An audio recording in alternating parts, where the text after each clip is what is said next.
Doctor Eduardo Colombo, muchas gracias por la disponibilidad.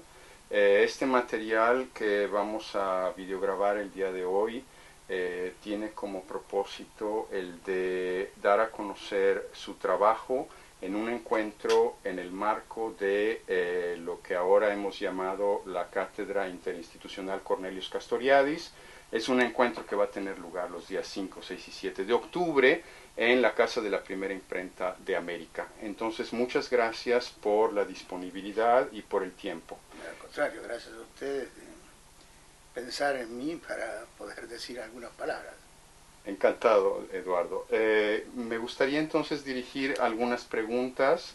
La primera pregunta es en este sentido. Desde antes de salir de Argentina, tú tenías una militancia comprometida con el proyecto libertario y también una práctica psicoanalítica. ¿Podrías hablarnos un poco de tu trayectoria, Eduardo? Sí, cómo no. La trayectoria es ya larga y lejana. Es decir, yo comencé mis actividades políticas, evidentemente, mucho antes que la formación universitaria, porque ya de estudiante secundario, en razón de las condiciones de dictadura que se vivían en la época, en los años 45, yo comencé una actividad en los grupos de estudiantes y poco a poco me acerqué al anarquismo, que era una idea viviente en la Argentina por la larga historia del movimiento obrero argentino, y a través de eso comencé la militancia que me hizo persistir en esas ideas y en esa actividad todo lo largo de mi vida. Siendo estudiante, luego universitario, ya la formación en medicina me ocupó de una manera tal que la actividad militante, digamos así, y la actividad universitaria no se hacían sombra.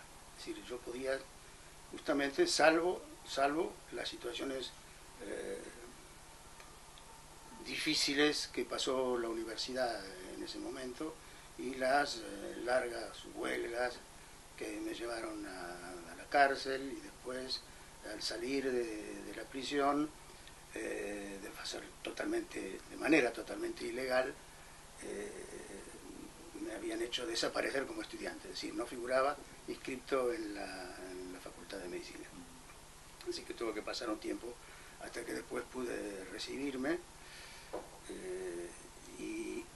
ya cuando me recibí comencé a orientarme para el lado de la psiquiatría. Hice psiquiatría en el hospital,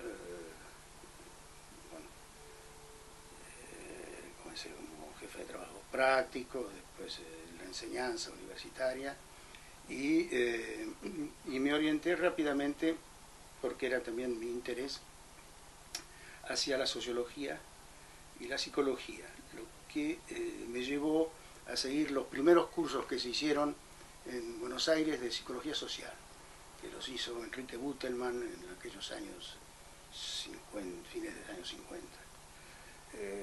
Ahí ya me quedé en la cátedra de psicología social, seguí trabajando, informándome, estudiando de un lado en el hospital y en la facultad. Estaba en la Facultad de Filosofía en la época, psicología social, que correspondía a las dos carreras que se crearon en ese momento de psicólogos y de sociología. A través de esa actividad, al mismo tiempo que como psiquiatra en el hospital, seguí activo en la facultad y fui nombrado profesor de psicología social en la Universidad de La Plata. Y después hacía cursos en Buenos Aires, en La Plata, en Rosario, en Córdoba, bueno, en esa época en Montevideo. La actividad era bastante grande y luego me hice cargo de la cátedra de Psicología Social en Buenos Aires. Pero eso fue un corto periodo de un año, porque inmediatamente a esas actividades se produjo el golpe militar de Onganía en el 66, que nos sacó nuevamente a todos de la universidad. Yo digo a todos porque a todos los que estábamos, y vinieron otros a ocupar los puestos que quedaron vacantes. Esa fue la actividad en la Argentina. A partir de allí, como yo era al mismo tiempo redactor responsable de La Protesta, que era el periódico anarquista de Buenos Aires, de Argentina, la situación se ponía un poco difícil en los últimos años. Yo ya no podía trabajar ni en la facultad ni en el hospital, porque el hospital era también cátedra y entonces había quedado vacía en ese momento.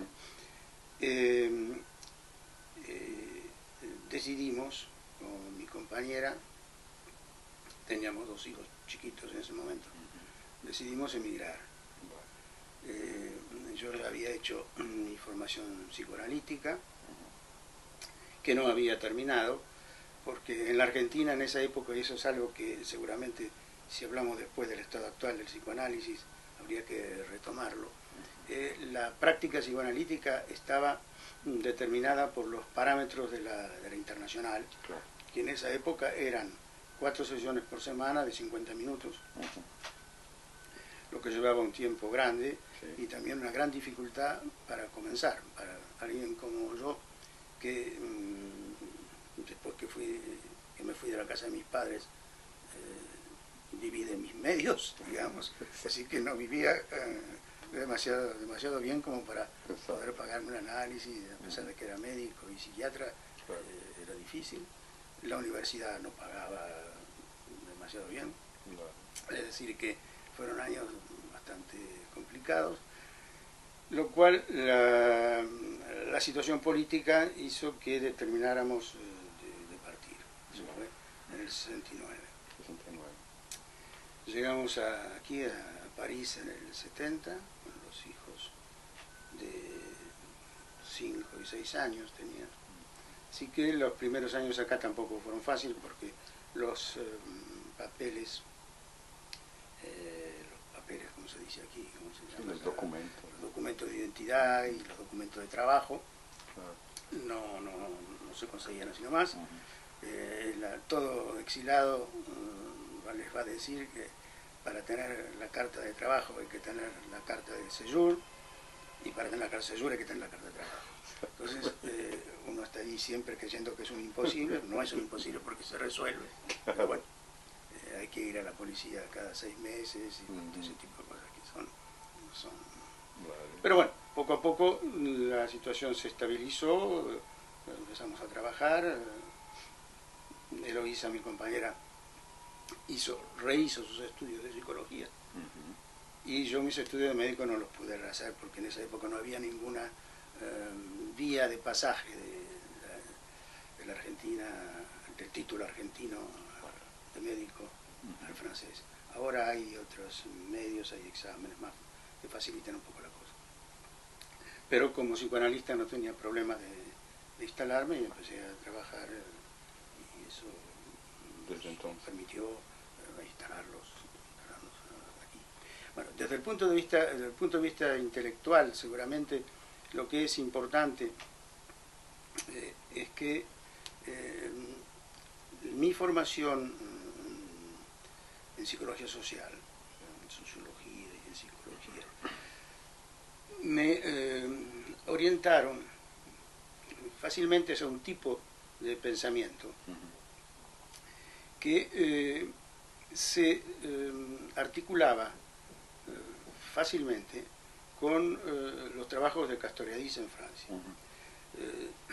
Pensando en la entrevista de hoy, me fijé que en los primeros años de llegar a Francia habíamos comenzado comenzado a sacar una revista anarquista llamada Lanterne Noir.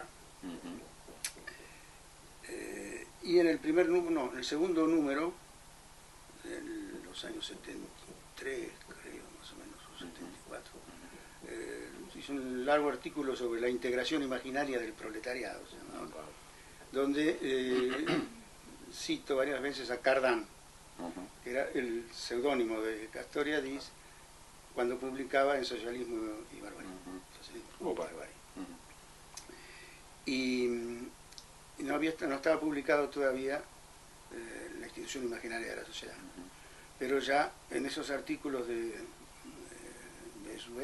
Socialismo y Barbarie, están presentes los elementos fundamentales del imaginario, del simbólico, claro, de la manera en que Castoriadis trabajaba esos temas, y que se articulaban perfectamente con mi manera de pensar, que me facilitó mucho